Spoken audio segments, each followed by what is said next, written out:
ఇంటింటికి తెలుగుదేశంలో కార్యక్రమంలో భాగంగా నార్పల్ మండలం దుర్గం గ్రామానికి మా గౌరవ పరిశీలకులు రాష్ట్ర స్టీల్ కార్పొరేషన్ చైర్మన్ అయినటువంటి సుబ్బారెడ్డి గారితో పాటు ఇక్కడ ఈ గ్రామ పంచాయతీలో ఉన్న కార్యకర్తలు నాయకులు అలాగే మండల సీనియర్ నాయకులు అందరూ కలిసి ఈరోజు ఇంటింట్లో ప్రోగ్రాంలో ఈరోజు 30 ఏళ్ళు ఇప్పటికే తిరగడం జరిగింది.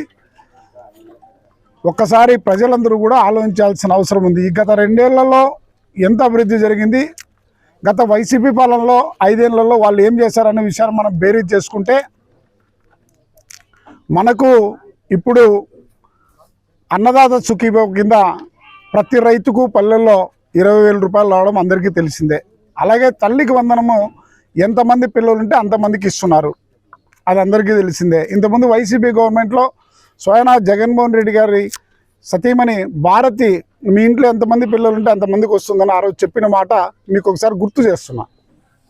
కానీ ప్రభుత్వం వచ్చిన తర్వాత, వైసీపీ ప్రభుత్వం వచ్చిన తర్వాత ఇంటికి ఒకరికే ఇచ్చారు, అది అరకొరగా ఇచ్చారు. ఆ రోజుకి ఈ రోజుకి ఒక్కసారి తీసుకుంటే ఇళ్ళకి మేము ఇంటి దగ్గర పోయినప్పుడు మాకు ఇంతమంది పిల్లలు ఉన్నారు, 3 ఉన్నారు, నలుగురికి తల్లివందనం వచ్చిందనే విషయాన్ని మా పరిశీలకులు సుబ్బారెడ్డి గారు కానీ మా ముందుగా అంతా వ్యక్తపరుస్తుంటే ఎంతో ఆనందంగా ఉంది. ఇకపోతే మనకు పెన్షన్ సిస్టమ్ కానీ ఇంతకుముందు పదే మేము చెప్తున్నాం, గత 5 సంవత్సరాల్లో మీరు 1000 రూపాయలు పెంచారు. విడతలుగా 250 సంవత్సరం తర్వాత స్టార్ట్ చేశారు. మేము అలా చేయలేదు. మ్యానుఫ్యాక్చర్ ఏ రోజైతే ఇచ్చామో ఆ రోజు నుంచి కలుపుకొని 4,000, 6,000, 10,000, 15,000 ఇవ్వడం జరిగింది. అది ప్రజలంతా కూడా గమనించాలా. గవర్నమెంట్ వచ్చినాక గవర్నమెంట్ నుంచి ఇచ్చింది వేరు, ఇంతకుముందు వాళ్ళు వచ్చిన తర్వాత సంవత్సరం పూట తర్వాత స్టార్ట్ చేశారు. మేము అట్లా కాదు, ఏదైతే మ్యానుఫ్యాక్చర్లో చెప్పినామో ప్రచారంలో ఆ రోజు నుంచి గత 3 నెలల ప్రభుత్వం కంటే 3 నెలల ముందు నుంచి కలిపి ఇవ్వడం జరిగింది. ఇదంతా ప్రజలు గమనించాలా. అలాగే మీరు ఇప్పుడు మండల హెడ్ క్వార్టర్లకు కానీ మనకు బుక్కరాశంతో దగ్గరలో ఉంది అన్నా క్యాంటీన్. ఎవరైనా పోయి 5 రూపాయలు ఇచ్చి భోజనం తినే పరిస్థితి ఈ కూటమి ప్రభుత్వం కల్పించింది. అది ప్రజలందరూ కూడా గుర్తించాలా. ఈరోజు టౌన్కి వెళ్ళినప్పుడు బుక్కరాయంత్రం హెడ్ క్వార్టర్ పోతారు, అలాగే అనంతపూర్ పోతారు. అనంతపూర్లో ఎక్కడ పడితే అక్కడ అన్నా క్యాంటీన్ మీ అందరికీ తెలుసు. ఓల్డ్ టౌన్లో ఉంది, తర్వాత అక్కడ మెయిన్ రోడ్లో ఉంది, తర్వాత కోర్ట్ రోడ్లో ఉంది. ఇలాగ ఎక్కడ తీసుకున్నా ఉన్నాయి. అంటే మీకు ఉదాహరణకు చెప్తున్నామండి. ఇట్లా ఎక్కడ చూసినా కానీ అన్నా క్యాంటీన్లు. ఇంతకుముందు 5 సంవత్సరాలు ఈ అన్నా క్యాంటీన్లు అంతా పాడుపడిపోయి దాంట్లో చూస్తా అంటే మనసుకు బాధ వేసేది. జగన్మోహన్ రెడ్డి వైసీపీ గవర్నమెంట్కి ఇప్పుడున్న కూటమి ప్రభుత్వంలో గౌరవ చంద్రబాబు నాయుడు గారు చేస్తున్న అభివృద్ధికి మనం బేరీజ్ చేసుకోవాల్సిన అవసరం 2 ఏళ్ల తర్వాత వచ్చింది. ఈ 2 ఏళ్లలో మనకి ఇంతే కాకుండా పెన్షన్ సిస్టమ్ కానీ, ముఖ్యంగా మహిళలు, ఈరోజు మహిళలు ఎక్కడికి వెళ్ళినా ₹1 లేకుండా ఉచిత ప్రయాణం చేస్తున్నారంటే నిజంగా మన మనసాక్షి ఒకసారి ఆలోచించుకోవాలి. ఎందుకు ఆ మాట చెప్తున్నానంటే, మహిళలకు మాట ఏదైతే ఆ రోజు మ్యానుఫ్యాక్చర్లో ఉచిత బస్సు ప్రయాణం చెప్పారో కూటమి ప్రభుత్వం మాట మీద ఉంది. మా గౌరవ చంద్రబాబు నాయుడు గారు కానీ, లోకేష్ బాబు గారు కానీ వీళ్ళంతా మాట మీద ఉండి, ఒక పక్క పవన్ కళ్యాణ్ గారు అంతా కలిపి ఈరోజు కూటమి ప్రభుత్వంలో ఇన్ని మంచి సంక్షేమ కార్యక్రమాలు జరుగుతున్నాయి. సంక్షేమ పథకాలు ఒక పక్క జరుగుతూ, నేను ఎందుకు మీకు చెప్తున్నానంటే, లోటు గవర్నమెంట్లో మనకు లోటు బడ్జెట్ అప్పుడున్న వైసీపీ గవర్నమెంట్లో ఇష్టానుసారం అప్పులు చేసేసి, ఉదాహరణకు మీకు ఎక్సైజ్ గురించి చెప్తా.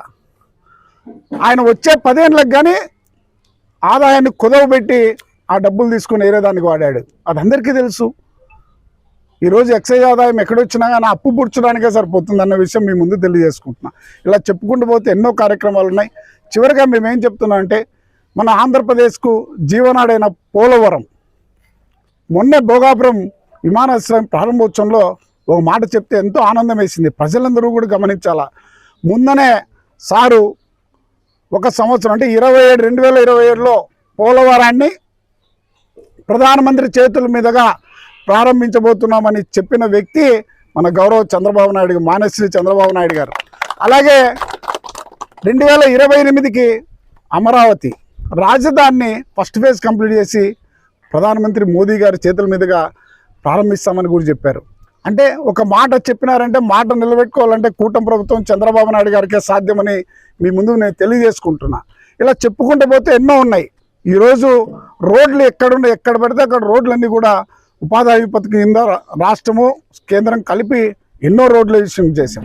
ఈరోజు మేము తిరుగుతున్న సీసీ రోడ్లు కానీ, ఈ 2 సంవత్సరాల్లో పల్లెల్లో ఎక్కడ పడితే ఎక్కడ సీసీ రోడ్లు, తర్వాత బీటీ రోడ్లు ఉపాధి హామీ పథకం కింద చేసాం కదా. ఇంతకుముందు వైసీపీ ప్రభుత్వంలో ఉపాధి హామీ పథకాన్ని గాలికి వదిలేశారు. వీళ్ళు కట్టాల్సిన షేర్, రాష్ట్ర ప్రభుత్వం నుంచి పోవలసిన షేర్ని, అంటే ఏదైతే వీళ్ళు కట్టాలో ఆ భాగాన్ని వీళ్ళు కట్టలేక ఉపాధి హామీ పథకం పనులు కూడా చాలా మూలపడ్డాయి. ఏదో అరకొరగా జరిగిన విషయం మీ ముందు తెలియజేసుకుంటే ఇలా చెప్పుకుంటూ పోతే ఎన్నో ఉన్నాయి. ఈ 2 సంవత్సరాలని కాకుండా వచ్చే 3 సంవత్సరాల్లో కూడా మీకు ముఖ్యంగా ఈ పత్రికా మూలకంగా విషయం తెలియజేస్తున్నాం. కూటమి ప్రభుత్వం గృహాలు 5 లక్షల గృహాలు ఇవ్వడానికి రెడీ చేసింది.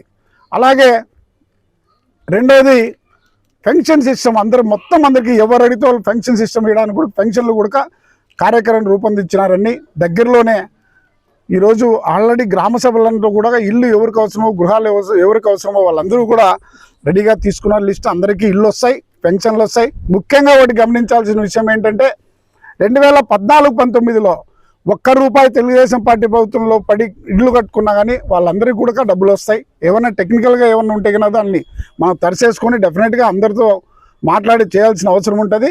కూటమి ప్రభుత్వము చంద్రబాబు నాయుడు గారు దానికి కూడా కట్టుబడి ఉన్నారు. చివరిగా డిఎస్సి వైసీపీ నాయకులకు అర్థం కాలే. అసలు డిఎస్సి మీరు మాట ఇచ్చి ఏ రోజు 5 సంవత్సరాల్లో ఒక్క టీచర్ పోస్ట్ ఇచ్చారా? నిజంగా మీ మనసు మీరు చేసుకొని చెప్పండి. ఈరోజు మా గౌరవ లోకేష్ గారు విద్యాశాఖ మంత్రిగా ఎన్నో కార్యక్రమాలు చేసి టీచర్ పోస్ట్ దాదాపు వేలల్లో నీకు ఆంధ్రప్రదేశ్లో ఈరోజు టీచర్ పోస్టులు డిఎస్సీలు పూర్తి చేసి మళ్ళీ త్వరలో కూడా రెండోది కూడా స్టార్ట్ అవుతుందన్న విషయం మీ ముందు తెలియజేసుకుంటున్నా. స్పోర్ట్స్ కోటాలో మీరు ఇంతకుముందు ఏ ఉద్యోగాలు ఇవ్వలేదా? స్పోర్ట్స్ కోటాలో ఇప్పటికీ చట్టబద్ధంగా ఏదైతే అదే జరిగింది. మీరు వేశారు, కోర్టులు వేశారు, కోర్టులో నిలిచాయా మీ కేసులు? అనవసరంగా రాద్ధాంతం చేసి ఈరోజు మా నారా లోకేష్ గారిని కూడా ఏదో ఇంకో చోట ఏదో జరిగిందని ఈడ కూడా మీరు మొన్న ధర్నా పెట్టి వైసీపీ కార్యకర్తలు అందరితోనూ ఒక ర్యాలీ చేశారు. మీ మనస్సాక్షికి ఒకసారి సమాధానం చెప్పుకోండి. ఈరోజు టీచర్ పోస్టులు మన డిఎస్సీలో కొత్తగా ఎన్నికైన వాళ్ళ తల్లిదండ్రులు కానీ వాళ్ళున్న పేరెంట్స్ కానీ ఎవరు వైసీపీ నాయకులు లేరా? వైసీపీ కార్యకర్తలు లేరా? స్పోర్ట్స్ కోటాలో వైసీపీకి సంబంధించిన పార్టీకి సంబంధించిన కుటుంబాల్లో ఎవరు లేరా? నిజంగా మీ మనస్సాక్షికి ఒకసారి ఆలోచించుకోండి. ఇలాంటి నిందారోపణలు చేయడం కరెక్ట్ కాదు. అంతేకాకుండా రైతులకి ఇంతకుముందు ఒక జాన డ్రిప్ ఇవ్వలే. నిజంగా మీరు ఒకసారి ఆలోచించండి. రైతుల గురించి ఎక్కడన్నా కానీ ఒక్క జాన డ్రిప్ మీరు 5 సంవత్సరాలు ఇచ్చారా? ఈరోజు రైతుకు మూలమైంది స్ప్రింక్లర్స్, డ్రిప్పే. మా గవర్నమెంట్ వచ్చిన వెంటనే సబ్సిడీ పైన ఎక్కడ పెడితే అక్కడ డ్రిప్ సదుపాయం కల్పించారు. ఇలా చెప్పుకుంటూ పోతే ఎన్నో ఉన్నాయి. ఈ 2 సంవత్సరాల పాలనకు మీరు కూడా, ప్రజలు కూడా అందరూ చర్చించుకొని మమ్మల్ని అందరికీ, కూటమి ప్రభుత్వాన్ని, చంద్రబాబు నాయుడు గారిని, లోకేష్ గారిని, పవన్ కళ్యాణ్ గారిని, బీజేపీ గవర్నమెంట్ని ఆశీర్వదించి ఇక్కడ లోకల్లో ఉన్న నాయకులు కూడా ఏమన్నా ఉంటే ఇక్కడ మాకు ఒక వ్యవస్థ ఉంది. క్లస్టర్ మండల పార్టీ అధ్యక్షుడు ఉంటాడు, క్లస్టర్ ఇన్ఛార్జ్ ఉంటాడు, యూనిట్ ఇన్ఛార్జీలు ఉంటారు, బూత్ కమిటీ కన్వీనర్లు ఉంటారు, లోకల్ సీనియర్ నాయకులు ఉంటారు. మీరందరూ కూడా వాళ్ళ ద్వారా మా దగ్గరికి ప్రాబ్లం తీసుకొస్తే ముఖ్యంగా మాకు సీనియర్ నాయకులు, మాకు పరిశీలకులుగా రాష్ట్ర సీడ్ కార్పొరేషన్ చైర్మన్ డోన్ వాస్తవమైనటువంటి సుబ్బారెడ్డి గారు రావడం నిజంగా ఆనందకరం. ఎందుకంటే పార్టీ లైన్లో ఉండి మా పార్టీని బాగా నడుపుతున్నాడు అనే విషయం మీ ముందు నేను తెలియజేసుకుంటున్నా. ఈరోజు ఈ సందర్భంలో ఒకసారి గుర్తు చేసుకోవాల్సిన అవసరం ఉందని మీ ముందు తెలియజేస్తూ ఈ కూటమి ప్రభుత్వాన్ని మీరంతా కూడా ఆశీర్వదించాల్సిందిగా కోరుతూ, అలాగే మాకు జోనల్ కోఆర్డినేటర్గా కూడా కడపకు చెందిన సీనియర్ నాయకుడు శ్రీనివాసరెడ్డి గారు ఉన్నారు. మేమంతా కూర్చొని ఎవరి ప్రాబ్లమ్స్ ఉన్నా, చిన్న ఏమైనా ఉన్నా నియోజకవర్గంలో కానీ మా ఎమ్మెల్యే శ్రావణి గారు ఉన్నారు, నాతో పాటు కేశవరెడ్డి ఉన్నారు, దిశభ్య కమిటీ సభ్యులుగా, ఏడీసీ బ్యాంక్ చైర్మన్. మేమంతా కూడా కూర్చొని మీ ప్రాబ్లమ్స్ ఏమన్నా సాల్వ్ చేస్తానని కార్యకర్తల నాయకులు కూడా ఈ సందర్భంగా తెలియజేస్తూ మీ అందరి ముందు ముగిస్తున్నా.